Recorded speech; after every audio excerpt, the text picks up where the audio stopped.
Well, the Phillies salvaged a game in Seattle, but more importantly, Jesús Luzardo was dominant again.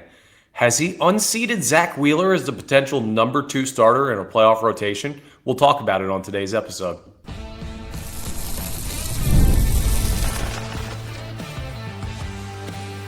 You are Locked On Phillies, your daily Philadelphia Phillies podcast. Part of the Locked On Podcast Network, your team every day. Yes, this is Locked On Phillies. I'm your host, Connor Thomas. Thank you so much for joining us today. We're going to talk about some news of Nestor Cortes going on the 7-day injured list. I have good news on that front, so everybody can take a deep breath if you were upset about seeing that news. We're also going to react to Kyle Schwarber's 40th homer of the season. He's the first Major League player to reach that mark this year, and there's a wild number comparing him to one of the best stretches in Philadelphia Phillies history. He's going to be better. I'll tell you all about that after we get done talking about Jesús Luzardo, who is the highlight of Game 3 in Seattle. The Phils win it 6-0. And yes, Schwarber went yard. Harper went yard. Harper might have robbed the home run. It was hard to tell if that ball was getting out or not. But Bryce Harper's one of the best hitters on planet Earth right now, and he's absolutely elite.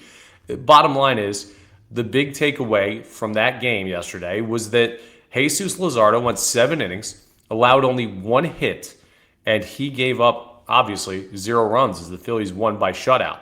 He's been unbelievable lately, and this is after a stretch earlier on in the season where he wasn't looking strong. So the numbers overall, if you look at his season numbers, they're not going to tell you just how dominant that he's been, not just since the start of August, but really since the start of July. He's been awesome. And with Zack Wheeler's recent struggles, it brings up a really interesting point about who starts Game 2 of a postseason series if you have to make that decision between Zack Wheeler and Jesús Luzardo. Now, let's make it today, even though, here's my disclaimer on all of these conversations.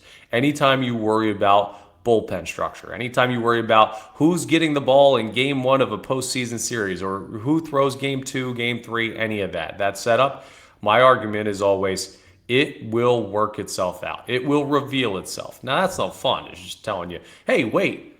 Yeah, fun podcast segment, Connor, you dummy.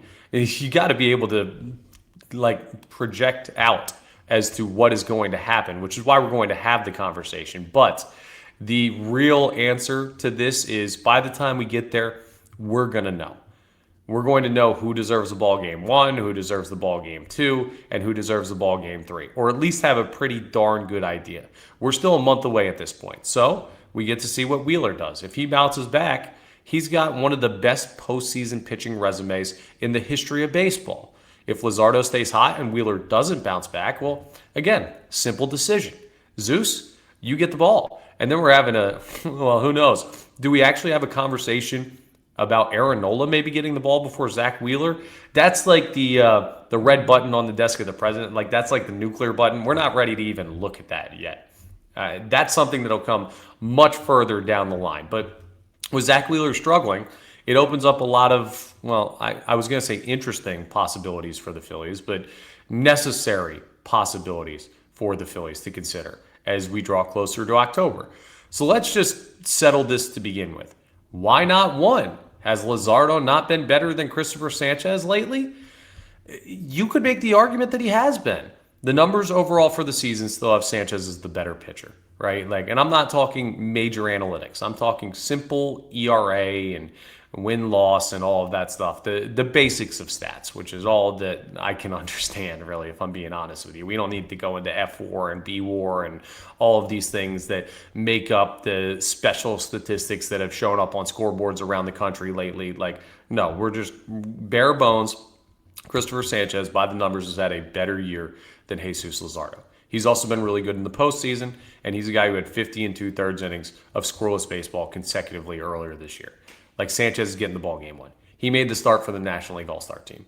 Unless something goes completely haywire between now and the end of the regular season, I'm giving Sanchez the ball Game 1. Unless, that's where it's really interesting. Depending on where the game is, that could be totally different. Sanchez has been much better when you look at his home ERA. At home, he's got a sub-2 ERA. On the road, he's got an ERA higher than 4. Luzardo is the complete opposite. On the road, he's got a sub-2 ERA. At home, he's got an ERA greater than 4. So it's actually setting up for a really unique conversation that the Phillies can have. Two exceedingly talented pitchers, where if game one is at Citizens Bank Park, you're probably going to want to go with Cristopher Sanchez. But if game one is on the road, which if the Phillies are the second or third wild card team, it would be, then you're going to go ahead and take a look and say, well, Luzardo's numbers say that he's better in this environment than Sanchez. Either way, both of those guys are going to be throwing in a wild card 3-game series as long as you get to a third game. But the question is, should Zack Wheeler still be in there? And this is where it becomes the emotional conversation to me. If you're telling me right now that you're not giving the ball to Jesús Luzardo over Zack Wheeler, your only arguments are postseason track record. And guess what? Randy Johnson has a better postseason track record than Jesús Luzardo. He's like 60 years old now. I'm not giving him the ball in the year 2026. Track record's nice, resume's nice, but if a guy's lost it, you can't live on. I'm not putting the Philadelphia Phillies entire season on, well, this guy doesn't look great right now, but the resume, right? That is part of the conversation. But at this level that Wheeler's throwing at, he just gave up 8 earned his last start against the Mariners, who Luzardo shut out and 1 hit through 7 innings. I think it's an emotional response. I think the emotion of Wheeler's been here, he's our guy, we've seen him in the postseason so many times, outweighs the thought process of Luzardo's just throwing the ball so much better right now. Now, what I will say is last year I think it was an emotional response by Rob Thompson to let Aaron Nola start a game at Dodger Stadium in that series. And guess what? He ended up throwing fine for a couple innings, and then Ranger came in and piggybacked, and he was fine, and it ended up working out for the Phillies. And that was something that I wouldn't have expected when they handed the ball to Nola. He's been much better this year when you look at this most recent stretch than he was last year. So maybe there is something to resume. Maybe I'm being cold-hearted and not believing in our guy, in Zack Wheeler. And again, this is not me saying Luzardo better start game 2 or else. This is me saying that right now, if the trends we're seeing continues, he's getting the ball before Zack Wheeler. And I'm not thinking twice about that. If we were on, instead of, what's today's date? I don't even know. I've been moving stuff left and right in my new apartment, which is why it still sounds echoey, I think. If it was not August 27th, but September 27th, and we just transported, and all I know is what I've seen from these guys recently, try and make the argument that Zack Wheeler, who just gave 8 runs up to a non-playoff team, should get the ball over Jesús Luzardo, who's been dominant this year. So it's a good and bad conversation. The good part of it is you have 3 guys that are high level. There are some teams that are looking at the postseason picture and we would kill to have Zack Wheeler. I don't care what he's doing right now. Look at what that guy's done in the postseason. There's no argument. He's throwing in one of the first 2 games for us, and we're not even blinking at that. And the Phillies, meanwhile, have a guy who's probably cemented above Zack Wheeler in the playoff rotation in Cristopher Sanchez, and another guy who's forcing their hand to consider it in Luzardo. This is more of a good conversation of just how good the top 3 have been. And now it's also a conversation, too, if we open it up to Nola and Painter, a conversation about how deep the Phillies rotation feels right now. We did an exercise on the radio recently about the arms that you trust the most over on middays at 97.5 The Fanatic with Sean Brace and Ray Dunn, where I'm producing Monday through Friday 10 to 2. Feel free to tune in if you want to check us out there on the terrestrial radio or the app. But anyway, we did an exercise about the arms you trust, and of the top 8 or 9 arms, 5 of them are probably in the rotation right now. You couldn't have said that a month ago, but you look around and you say, okay, well, out of the bullpen, I trust Duran and Bolin and, not really Brooks Raley, not really Ryan Kirkring, Jose Alvarado, no. Tim Meza, not really. Maybe if you squint. The most I'd be willing to give you would be Brooks Raley based on the numbers. So that's 3 guys out of the pen. And then you look and you say, do you trust any of them more than what Andrew Painter's looked like recently? Aaron Nola, Jesús Luzardo, Zack Wheeler, Cristopher Sanchez. Even with Wheeler's struggles, 5 of your top 8 arms on this team are in your starting rotation. Now, that's also an indictment on the bullpen, right? And I know somebody's probably sitting there saying that, that's not pro-rotation. That's anti-bullpen. I think it can be both, but I'm not stoked with where the Phil's bullpen is at right now. Don't get me wrong. They got to figure some more stuff out back there. which is why maybe Painter going to the pen is a necessary thing. Maybe Alex McFarland has a real chance to step up, or Gage Wood, if he gets called up, can go to the back end of the bullpen somehow. I don't know. That's something that we'll figure out in the next month as things play out. But there is a real possibility that when we get to October, I'm starting to say when now because I do believe in what this team has done recently offensively, the depth of this rotation. Like I can see them much more as like they got to make the playoffs. There's no way they don't type of team right now than I did a month ago. When I look at where this Phillies team is at and where the rotation is at, if you told me Luzardo or Wheeler, I'm taking Luzardo. And in a postseason game, that just leaves you in an interesting spot, right? Let's assume the Phillies are in a wild card series. Here's the tricky part of this. If Sanchez loses game one, if you lose, not even Sanchez loses, let's say you get shut out and you lose 1-0. We've seen that happen in a Sanchez start already this year. And you lose game one. Can you stomach going into an offseason saying, we just lost in 2 games and Zack Wheeler didn't touch the mound? Would that be something you could live with? Flip it around. Could you with Jesús Luzardo? I don't know. That's for you to answer. For me, my gut feeling is you kind of have to, and let's hope it doesn't come to that because I want our best chance of winning.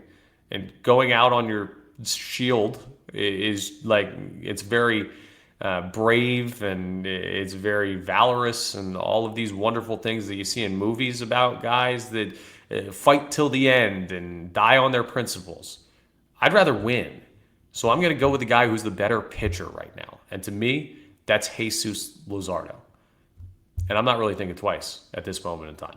Again, can be changed, but let me know in the YouTube comments what you think about Luzardo getting the ball over Wheeler in a postseason series with what we've seen recently. Do you lean on resume, or do you trust the what have you done for me lately principle?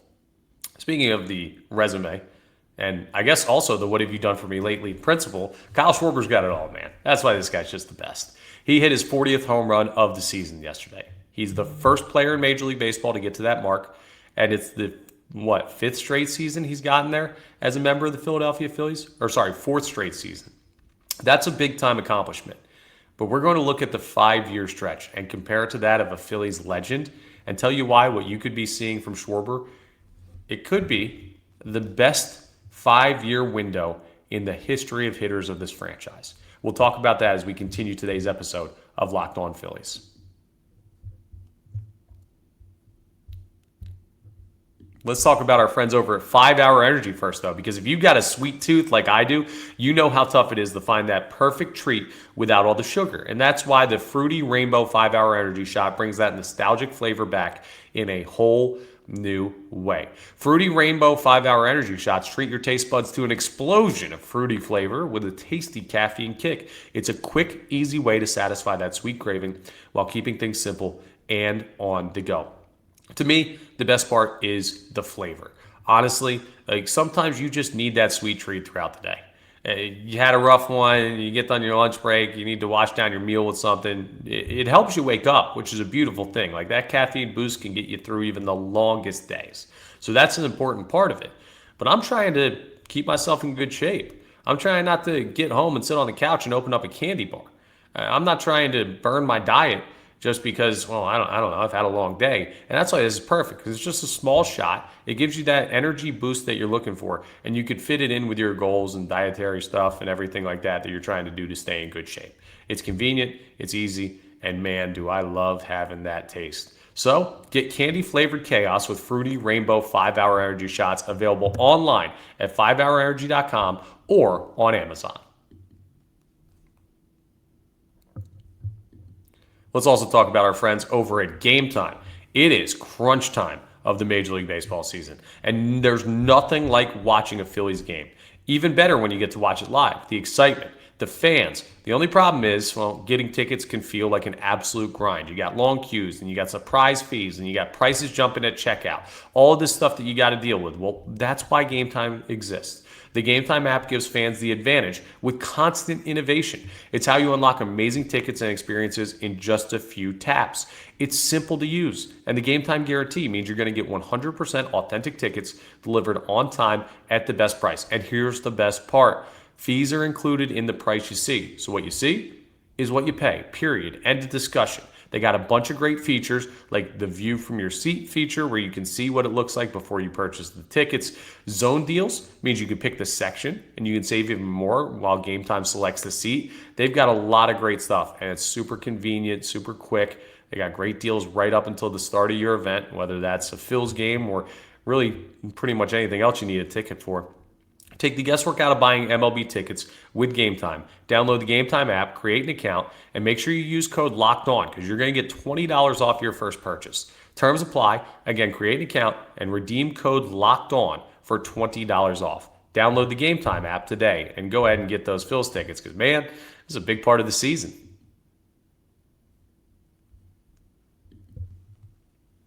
Kyle Schwarber had his 40th home run of the year yesterday, slugged out in Seattle, and that is another milestone for Schwarbombs all over the place. Like, this guy, he's a monster. He'll hit him on the road. He'll hit him at home. He'll hit him to left, right, center. He just came off hitting that walk-off two-run bomb against the Cardinals at Citizens Bank Park.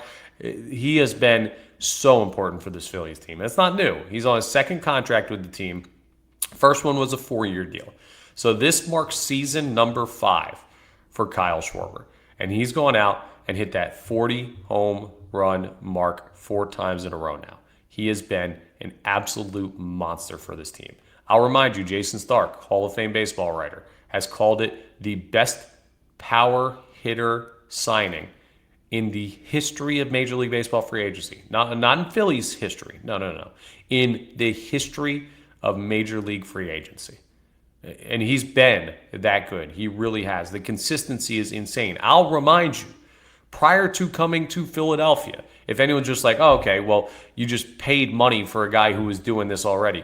Schwarber had never hit 40 home runs in his career in a single season. And he's done it 4 of his 5 years here in Philly. Like, that's an insane jump. That is what you call making an investment that's worthwhile and is paying dividends above what you expected from it. I can't say enough great things about Kyle Schwarber, and I could give you all kinds of anecdotes about what he's done to help this team in his time here, the leadership, all of this. But here's a number, or I guess really just like a trend that tells you all you need to know about where he's at. Kyle Schwarber is just 2 home runs away from equaling Ryan Howard's total in the peak 5 years of his career. If you're not old enough to remember, or maybe you just forget right now, what Ryan Howard's peak was like back in that run from like 2007, 8, 9, 10, like what he did in that zone when the Phillies won the World Series in 08 and were one of the best teams in baseball, and Howard won an MVP, and like he was at his best. It was one of the best peaks in the history of Major League Baseball when it comes to power numbers. If you take away steroid users or alleged steroid users, it gets even higher on that list. And when you look at just the Philadelphia Phillies, there is a strong argument to be made that Ryan Howard had the greatest 5-year peak of any Philadelphia Phillies hitter, right? That's including guys that hit for average. But even if you just want to break it down to power hitter, and I will for the sake of this conversation, like, let's just say the best 5-year stretch for any power hitter in franchise history belongs to Ryan Howard, because that one's factual. I don't even think you can argue it. Well, I don't think you could have argued it until Kyle Schwarber came along. When he hits 3 more home runs this year, because he's going to hit 3 more home runs this year, you're going to be talking about a guy who has gone above and beyond the peak of Ryan Howard in red pinstripes. Do you understand like how insane that is? Like, Ryan Howard is a guy that has a fringe Hall of Fame resume based on just about that peak alone. He was so good in that stretch that a shortened career didn't even really matter all that much. Like, there's still an argument to be made for him as one of the great power hitters in the history of the game. And certainly one of the great in franchise history for the Philadelphia Phillies, who have been around for a long time, folks. I don't know if you know, longest single name, single city franchise in the history of North American sports. Anyway, that is, like, you're talking about the peak of the peak, and Schwarber's there in his first 5 years with the team. That's all you need to know, right? And he's the first to 40 in Major League Baseball. It's not like there's juice balls rolling around left and right. It's not like pitching's gotten worse. If anything, pitching's gotten significantly better, and we're having conversations about what in the world does Major League Baseball do to even out hitting and pitching. And in that era where everybody's throwing 100, Kyle Schwarber's just like, yeah, let me go out and do something nobody in franchise history has ever done before. He's a monster, man. And every number I hear about him sounds surreal. It's like, can he really be that good? This also, like, he had a stretch of like almost 3 weeks where he didn't hit a homer. And he was still leading Major League Baseball in home runs. Like, he's going to lead the National League in home runs this year. I fully imagine that. He could very well lead baseball again in home runs. Like, he's a guy that has done exactly what the Phillies have asked for him. That's why re-signing him was never a doubt. Like, you had to make that deal. The Phillies would have been silly to let him walk. Anyone who didn't want him back because, oh, the Phillies are running it back if they re-sign Kyle Schwarber, that's silly. You're getting rid of a great player to prove some point that may not even be true. Now, we can say, having seen the data on this year and how this season has gone, that there's validity to that. And I don't think it was a crazy take to not want to run it back. But Kyle Schwarber doesn't have to be included in that. Like, I'm moving apartments right now. If you were changing apartments and you're just like, I need a change of scenery, like a complete change of scenery, and you had a chair you really liked, are you throwing out that chair because you're moving? Or are you keeping the good stuff? Like, Kyle Schwarber is keeping the good stuff. And that's why the Phillies re-signed him, on top of all of the great leadership qualities and everything he does for the locker room and being just like the best guy in the sport by a lot of accounts. He is also one of the, if not the best power hitter in the sport. And that's something that cannot be overstated. So congratulations to Kyle on another 40 home run season. How about we make it 50, big guy? What do you say we do that again? Because that was a fun ride last year. Coming up, we're going to talk about some Nestor Cortes news because it was announced that he was going on the 7-day injured list, and a lot of people freaked out. I need everyone to take a deep breath. It is not as bad as it sounds. I'll tell you why they're doing it, but why it does actually affect the way that we look at things with the rotation as we continue today's episode of Locked On Phillies, part of the Locked On Podcast Network, your team every day, and now the #1 sports podcast network. I was juggling a couple different apps the other day, and then I realized to myself, why don't I just use our friends at Clutch Parlays? Because that is their expertise. Instead of going to multiple different apps to check different injuries and betting lines, I can see it all in one with our friends at Clutch Parlays. And a little bit of bonus there is they give you data to back their bets. Maybe you want to do a double for a star player that night. They can give you the percentage of what they hit on for that exact bet. And that's why I love our friends at Clutch Parlays. But here's the offer for you. Find the best line and build smarter parlays. Track every bet and make more informed betting decisions, all with ClutchParlays.com. Right now, Clutch Parlays is offering a great deal for Locked On listeners. Your first month free on a monthly plan. They want to make sure that you get a real chance to try it out and see what it can do for you. Go to ClutchParlays.com today and use code LOCKEDON to claim it. ClutchParlays.com. Bring together live odds, line shopping, predictions, bet tracking, analytics in one place so you can bet with more confidence.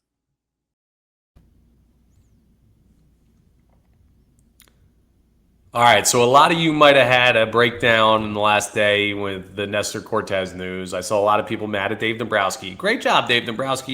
You go out, you sign a guy, you throw some money at him, he's immediately hurt. Ha, ha, ha, you messed up again. Slow your roll, all right? Everybody needs to calm down. So the news is that Nestor Cortes, who the Phillies signed to a split deal, major minor league deal, to potentially help this rotation as they get into the month of September. We saw Wheeler's been fading. Sanchez has not looked like early season Sanchez. Like, you need to lengthen the arms that you have at the major league level. Nestor Cortes is a low risk, potentially medium high reward or medium reward guy. I don't hate that shot by Dave Dombrowski. Even if Nestor Cortes was like actually done for the year or something, it was still, okay, you took a shot. It's pretty crappy that it worked out that way, but you took a shot. But that's not even what happened. They placed him on the 7-day injured list down at single A. And the reason why is more procedural, to give him time to ramp his arm up so that he'll be ready to throw. The guy is coming off of a major injury, and it's not like he hurt something new. It's just he reported. They're trying to figure out what the time frame is, and they're like, okay, he needs about a week to get the arm loose and get everything rolling. So it's not anything major. This is something that does not restrict him from throwing it with the Phillies at some point this year. It doesn't mean that all of a sudden they sign damaged goods. This is in accordance with the injury that the Phillies already knew he had and was probably part of the plan before they even signed him. It was like, okay, well, if we sign you, how much time you're going to need? That'll probably take me about a week or two. Okay, cool. So we'll sign you, give you a couple days to get down to Florida, and then you're going to take the 7-day injured list stint. And then once you're good, we'll put you out there and we'll get you ready. Guys don't just roll into throwing in a game. And they're in their season down there at A-ball, just like every other level of the Philadelphia Phillies organization. So I imagine he's throwing live at bats and long tossing, getting bullpen work in and all this stuff. So anyone who freaked out, take a deep breath. He didn't blow out his arm or anything. He's good to go. Now, what does this affect? What should we be worried about with Nestor Cortes, or at least what does it tell us? So here's the time frame as I see it. This has not been reported anywhere. This is me using past knowledge and how things normally work out with these types of situations, like warming up pitchers, getting them loose, getting them to a point where they're ready. Basically, let's look at this as a rehab assignment. And the 7-day injured list is the time that like a regular player would have been hurt, who had actually thrown. For him, it's just a ramp-up period. For other guys who are injured, it's a recovery period. But let's treat it as the same thing. So he'll take the 7 days. That was yesterday. He was placed on the 7-day IL. So 7 days would be today and then go another week. September 2nd would be the day he'd be eligible to be activated from the 7-day injured list. So that already gets us through another 1, 2, 3, 4, 5 games. So that's another big chunk where Zack Wheeler is going to have to throw. Again, they're not skipping a start for Wheeler. I talked about potentially doing that or going to 6-man or going with a bullpen game. If you want to go back to, what was it? The first game out there in Seattle was Monday night. So Tuesday's episode, we talked a little bit about that. If you want a deeper explanation of what they should do with Zack Wheeler. But they're not going to be able to do anything this time through. And even then, he's probably going to have to make 1 or 2 starts at A-ball before he'd be ready to come up. Now, the good news is they're not going to probably move him from A-ball to AA to AAA. Like, it'll be A-ball, maybe they'll elevate him to like AAA after 1 start, and then he'll be with the Phillies. Like, you're not checking to see if the guy's good or not. You're just checking to see how he feels. And if he feels good, the Phillies could elevate him from A all the way back up to the majors. So it's not a problem of working his way through the ranks. It's more, how does he feel? Where's his stamina? I'd imagine the mark they want to get him to is probably about 4 or 5 innings worth of work, which to me is 2 starts. So let's say he's got to make 2 starts. That gives us from the 2nd to, I don't know, say throws on the 3rd. You give him another week on the 10th. Like, the earliest I think you would see Nestor Cortes up with the Phillies is probably the week of September 14th.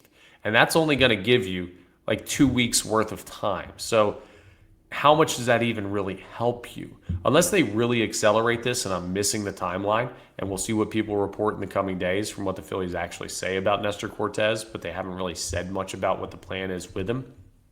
Did you really need him for the final 2 weeks of the regular season? Like, at that point, aren't you kind of where you are? How much is 2 weeks off going to save somebody? If you replace Zack Wheeler in the rotation with Nestor Cortes, will he feel like a new man come the start of the postseason talking about Wheeler? I'm not too sure. And also, I'd like to see Wheeler back to form before the postseason actually begins. So if it's going to be another couple of weeks to like 2 to 3 weeks for Cortes to be ready, was it worth it to do this? Again, that's why it's a low-risk shot, because it couldn't really not work out for the Phillies. Like, you couldn't be in a position where you're like, they absolutely should not have done this. I understand thinking that if he had immediately gotten actually hurt, but even then, they got money. Like, think about the money you've spent at the ballpark this year or on Phillies gear or stuff like that. Like, they're able to throw $1.5 million at a guy or whatever it is to go ahead and check out what he could be, and if it doesn't work, it doesn't work. That's chump change to them. So the Nestor Cortes thing is not anything serious. You don't have to worry about whether or not he's going to be available at some point this year. My biggest concern would be, with the injured list time, how quickly does he go from that to the major league level? And if it's what I'm guessing, it could be a little too late for any type of help. And then just throwing that guy right into a postseason situation, you're definitely not going to do it for a start. And even for the bullpen, it feels like, why would you try? Why would you take that risk? That would be a risk for the Phillies, is throwing in relative unknown post-arm issue and post-arm surgery into a playoff game against a team like the Dodgers, Braves, Brewers, any of those. So we'll see. I'm not giving up on Nestor Cortes. I'm just saying the window's pretty tight there. So I would lower the expectations a little bit if you had any major ones for Nestor Cortes helping this team. That's all for today's episode of Locked On Phillies. Thank you so much for joining us. Please make sure you're rating, reviewing, subscribing to the YouTube, all that great stuff that really helps us out and also helps you find our content easier. Make sure you're checking out Mark Farzetta on the Postcast on the same YouTube channel and podcast feed every single night after games. So tonight he's got the night off because the Phillies have the night off.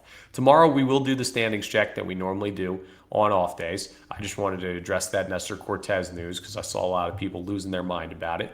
And we'll also take a look at the series against the Angels, the general stuff going on with the Phils right now and what some big concerns are. Like, there's a lot of things to talk about as we get ready to make the playoff push. We might even do a little look at the strength of schedule remaining and update that based on the other wildcard teams. How's that for an idea on the fly? But we will cover all of that tomorrow. You guys enjoy the off night, and I will talk to you on our next episode of Locked On Phillies.